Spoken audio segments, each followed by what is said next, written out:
बच्चों के साथ घूमने का नाम सुनते ही दिमाग में दो तस्वीरें आती हैं। एक तो है समुद्र किनारे रेत के घर बनाते बच्चों की खिलखिलाहट, और दूसरी है एयरपोर्ट पर जमीन पर लेटकर रोता बिलखता बच्चा और पसीने में तरबतर परेशान माँ बाप। हाँ हाँ, ये बिल्कुल सही बात है। आज हम ये पक्का करेंगे कि हमारी यात्रा पहली तस्वीर जैसी हो, दूसरी वाली नहीं। बिल्कुल। वो जो उत्साह और चिंता के बीच का जो फासला है ना, वो सिर्फ और सिर्फ अच्छी तैयारी से भरता है। और आज हम उसी तैयारी पर गहराई से बात करने वाले हैं। जी, और इस तैयारी में हमारी मदद करने के लिए हमारे पास एक बहुत ही भरोसेमंद जरिया है। इंडियन एकेडमी ऑफ पीडियाट्रिक्स यानी IAP द्वारा माता पिता के लिए जारी किए गए दिशा निर्देश।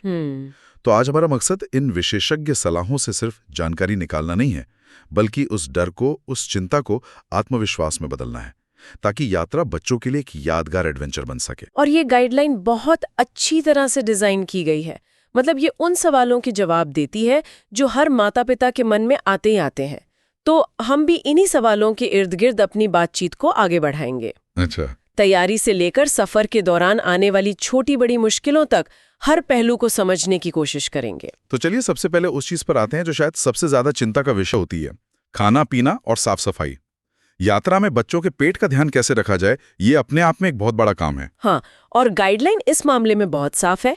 वो कहती है कि कुछ नियम बना ले और उन पर टिके रहें। ठीक है। सबसे पहला नियम है पानी। या तो घर से उबला और ठंडा किया हुआ पानी ले जाए, या फिर हमेशा एक अच्छी सीलबंद बोतल का पानी ही खरीदें। और यहाँ एक बहुत बड़ी गलती होती है बर्फ को लेकर, है ना।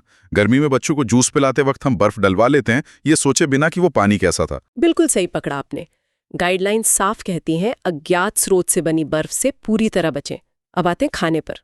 जाहिर है घर का बना नाश्ता या खाना सबसे सुरक्षित है, लेकिन यह हमेशा मुमकिन नहीं होता। तो जब बाहर खाना ही पड़े तब क्या करें?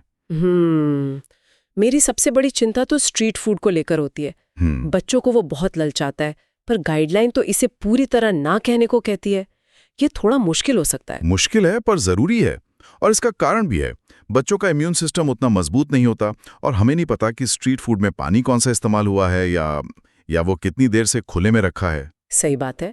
इसका एक आसान विकल्प है कि आप बच्चों के पसंदीदा सूखे स्नैक्स जैसे मखाने, बिस्किट या घर की बनी मटरी साथ लेकर चलें। पेट थोड़ा भरा हो तो बाहर की चीजों के लिए जिद भी कम होती है। अच्छा, ये अच्छा आइडिया है। और अगर रेस्टोरेंट में खाना ही है तो नियम है सिर्फ गरम, ताज़ा बना और दिखने में साफ सुथरा खाना ही ऑर्डर करें। दोबारा गरम किया हुआ खाना या बुफे में रखे ठंडे सलाद और कटे फलों से बचें। और स्वच्छता, हाथ धोने का क्या महत्व है?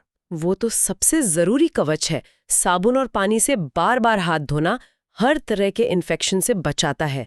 और अगर हर जगह साबुन पानी न मिले तो सैनिटाइजर। बिल्कुल, एक अच्छा अल्कोहल बेस्ड हैंड सैनिटाइजर हमेशा बैग में होना ही चाहिए। खाना खाने से पहले और बाद में इसका इस्तेमाल एक आदत बना लें। तो खाने पीने और साफ सफाई का ध्यान रखकर हम कई बीमारियों से बच सकते हैं। लेकिन मान लीजिए सारी सावधानियों के बावजूद बच्चे को बुखार आ ही गया या पेट खराब हो गया, जो लंबी यात्राओं में अक्सर हो ही जाता है, तब क्या? गाइडलाइन इस इमरजेंसी के लिए क्या तैयारी करने को कहती है? और इससे घबराने की जरूरत नहीं है, बस तैयार रहने की जरूरत है। इसके लिए गाइडलाइन एक 3 स्तरीय मेडिकल किट बनाने की सलाह देती है। 3 स्तरीय किट? ये सुनने में दिलचस्प लग रहा है, ये क्या है? पहला स्तर है आराम और बचाव। इसमें वो चीजें आती हैं जो रोजमर्रा काम आ सकती हैं, जैसे सनस्क्रीन, मच्छर भगाने वाली क्रीम, बैंडेड और कोई एंटीसेप्टिक लोशन। ठीक है। दूसरा स्तर है आम समस्याओं का समाधान। इसमें वो दवाएं हैं जो सबसे आम परेशानियों में काम आती हैं, यानी बुखार के लिए पैरासिटामोल, उल्टी के लिए डोम्पेरिडोन। अच्छा। और दस्त के लिए सबसे जरूरी चीज ORS यानी ओरल रिहाइड्रेशन सॉल्यूशंस के सैशे। और तीसरा स्तर? तीसरा स्तर है आपकी व्यक्तिगत जरूरतें। अगर बच्चे को अस्थमा है तो इनहेलर या कोई और खास दवा जो वो लेता है।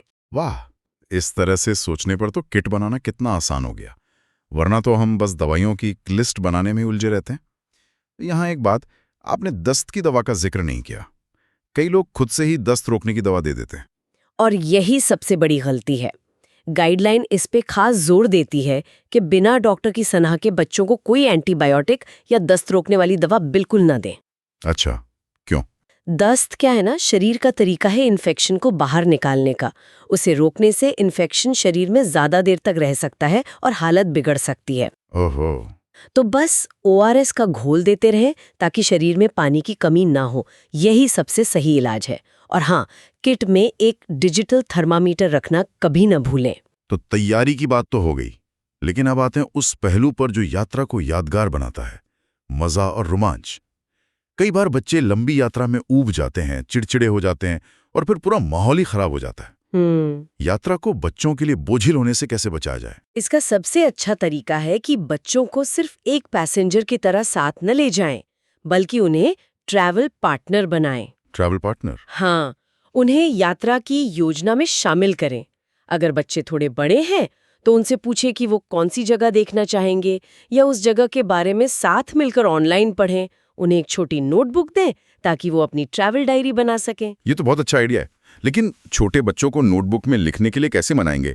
क्या कोई और तरीका है जिससे वो अपनी यादें सहेज सकें? बिल्कुल, छोटे बच्चों के लिए आप यात्रा को एक खजाने की खोज जैसा बना सकते हैं। उन्हें कहें कि सफर में मिली कोई खास चीज, जैसे कोई अलग सा पत्ता या पत्ता इकट्ठा करें, या फिर उन्हें एक छोटा बच्चों वाला कैमरा दे सकते हैं। अच्छा। ताकि वो अपनी नजर से दुनिया की तस्वीरें खींचें। इससे वो आसपास की चीजों को ज्यादा ध्यान से देखेंगे। और सबसे जरूरी बात, जो गाइडलाइन कहती है, स्क्रीन टाइम से बचें। हाँ, ये तो बहुत जरूरी है। खिड़की से बाहर देखना, बादलों के आकार में जानवर ढूंढना या रास्ते में दिखने वाली गाड़ियों के रंग गिनना, ये छोटे छोटे खेल स्क्रीन से कहीं ज्यादा मनोरंजक है। और यात्रा की प्रक्रियाओं का क्या? जैसे एयरपोर्ट पर लंबी लाइनें, सिक्योरिटी चेकिंग, इन सबसे बच्चे अक्सर घबरा जाते हैं। इसका भी इलाज है कहानी बनाना। आप उन्हें पहले से बता सकते हैं कि हम एक स्पेशल मिशन पर जा रहे हैं। सिक्योरिटी चेकिंग एक मैजिक गेट है, बोर्डिंग पास एक सीक्रेट टिकट है।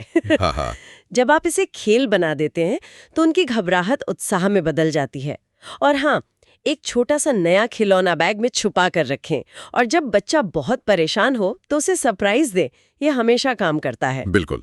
अब थोड़ी और मुश्किल यात्राओं पर आते हैं, जैसे अंतर्राष्ट्रीय उड़ानें। यहाँ मोशन सिकनेस, कान का दर्द और जेट लैग जैसी समस्याएं भी जुड़ जाती हैं। जी, मुझे जेट लैग वाली बात बहुत दिलचस्प लगी। बड़ों की तो हालत खराब हो जाती है, बच्चों के साथ इसे मैनेज करना तो एक अलग ही चुनौती होगी। गाइडलाइन में फैमिली जेट लैग पार्टी का जिक्र है। ये सुनने में तो मजेदार लग रहा है, पर असल में इसका मतलब क्या है? हाँ, ये एक बहुत ही क्रिएटिव सुझाव है। फैमिली जेट लैग पार्टी का मतलब है कि जब आप अपनी मंजिल पर पहुंचें तो दिन के समय सोने के बजाय पूरा परिवार मिलकर कोई हल्की फुल्की और मजेदार एक्टिविटी करे। जैसे पास के किसी पार्क में टहलने चले जाएं या कोई आसान सा इंडोर गेम खेलें। मकसद है शरीर को जगाए रखना और नई जगह की धूप और रोशनी लेने देना, ताकि बॉडी क्लॉक जल्दी से नए टाइम जोन में एडजस्ट हो जाए। अच्छा। इसे एक मजेदार नाम देने से बच्चे भी खुशी खुशी इसमें शामिल हो जाते हैं। और मोशन सिकनेस का क्या मतलब? सफर में उल्टी आना, ये भी बहुत आम है। इसके लिए कुछ आसान से नियम हैं। बच्चे को खाली पेट यात्रा न करने दें, लेकिन बहुत भारी खाना भी न खिलाएं। हल्का खाएं, खाली पेट ना रहें और नज़र सामने रखें। खिड़की वाली सीट पर बिठाएं और उन्हें दूर क्षितिज पर देखने के लिए कहें। और हवाई जहाज में टेक ऑफ और लैंडिंग के समय जो कान में दर्द होता है, उसका क्या उपाय है? वो हवा के दबाव में बदलाव के कारण होता है। इसका सबसे सरल उपाय है कि उस दौरान बच्चे के मुंह में कुछ चबाने या चूसने के लिए हो। छोटे शिशु को दूध पिला सकते हैं। और बड़े बच्चों को? बड़े बच्चों को च्युइंगम या कैंडी दे सकते हैं। निगलने की प्रक्रिया से कानों पर दबाव कम होता है और दर्द नहीं होता। अब कुछ उन खास स्थितियों पर गहराई से बात करते हैं जिन्हें लेकर माता पिता अक्सर ज्यादा चिंतित रहते हैं, जैसे एक नई माँ पहली बार अपने नवजात शिशु के साथ यात्रा कर रही है। हाँ, ये बहुत जरूरी है। उनके लिए ये लॉजिस्टिक्स से ज्यादा एक भावनात्मक चुनौती होती है, खासकर ये डर कि अगर बच्चा पब्लिक में रोने लगा तो क्या होगा। ये बहुत ही जायज चिंता है। गाइडलाइन नई माताओं के लिए कुछ बहुत ही जरूरी और दिलासा देने वाली बातें कहती है। पहली, 6 महीने तक के शिशु के लिए स्तनपान ही सबसे सुरक्षित और सुविधाजनक भोजन है। अच्छा। इससे संक्रमण का खतरा लगभग 0 हो जाता है। दूसरी, हवाई जहाज में आइल सीट यानी किनारे वाली सीट चुने ताकि आपको उठने बैठने में आसानी हो। और अब आते हैं सबसे जरूरी बात पर, बच्चे का रोना। हाँ। अगर बच्चा रोता है तो शांत रहें। और सबसे जरूरी सलाह, दूसरे यात्रियों की नाराजगी या घूरती नजरों की परवाह करके खुद को दोषी महसूस न करें। आपकी पहली प्राथमिकता आपका बच्चा है। ये सुनना ही अपने आप में बहुत राहत की बात है। अब एक और महत्वपूर्ण स्थिति पर आते हैं, विशेष जरूरतों वाले बच्चों के साथ यात्रा, जैसे जिन्हें अस्थमा या डायबिटीज हो। यहाँ तैयारी का स्तर और भी ज्यादा हो जाता है। गाइडलाइन का मूल मंत्र है प्रोएक्टिव कम्युनिकेशन, यानी पहले से संवाद। यात्रा की योजना बनाने से भी पहले अपने डॉक्टर से बात करें। डॉक्टर से तो बात करनी ही होगी। बिल्कुल। उनसे एक लेटर लिखवा लें जिसमें बच्चे की स्थिति और दवाओं का जिक्र हो। अपनी सभी दवाएं, जैसे अस्थमा के लिए इन्हेलर, हमेशा हैंड बैगेज में रखें, चेक इन लगेज में कभी नहीं। और एयरलाइन से बात करना कितना जरूरी है? बहुत ज्यादा जरूरी। एयरलाइंस को पहले से सूचित करें कि आपको क्या जरूरतें पड़ सकती हैं, जैसे व्हीलचेयर या उड़ान के दौरान ऑक्सीजन। कुछ बीमारियां, जैसे सिकल सेल रोग में अधिक ऊंचाई पर ऑक्सीजन की जरूरत पड़ सकती है। संक्षेप में, यहाँ कोई भी चीज आखिरी समय के लिए नहीं छोड़ी जा सकती। बिल्कुल। और आखिर में दो और खास हालात, गर्भावस्था के दौरान यात्रा और महामारी जैसी स्थिति में यात्रा। गर्भावस्था के लिए गाइडलाइन का पहला और सबसे सुरक्षित सुझाव तो यही है कि अगर हो सके तो यात्रा टाल दें। लेकिन अगर जरूरी है तो 36 सप्ताह की गर्भावस्था तक हवाई यात्रा आमतौर पर सुरक्षित मानी जाती है, पर फिर भी अपने डॉक्टर से जरूर पूछें। और अगर सड़क से जाना हो तो उबड़ खाबड़ सड़कों पर कार यात्रा से बेहतर ट्रेन यात्रा है। और लंबी उड़ानों में हर 2-3 घंटे में थोड़ा टहलना बहुत जरूरी है। और महामारी के दौर में यात्रा करने पर, हालांकि अब स्थिति पहले से बेहतर है, लेकिन इन सावधानियों से सीखे गए सबक शायद हमेशा काम आएंगे। निश्चित रूप से। महामारी ने हमें स्वच्छता का जो पाठ पढ़ाया है वो हमेशा प्रासंगिक रहेगा। गाइडलाइन कहती है कि ऐसी स्थिति में सिर्फ बहुत जरूरी होने पर ही यात्रा करें। अपना निजी वाहन सबसे सुरक्षित है जी।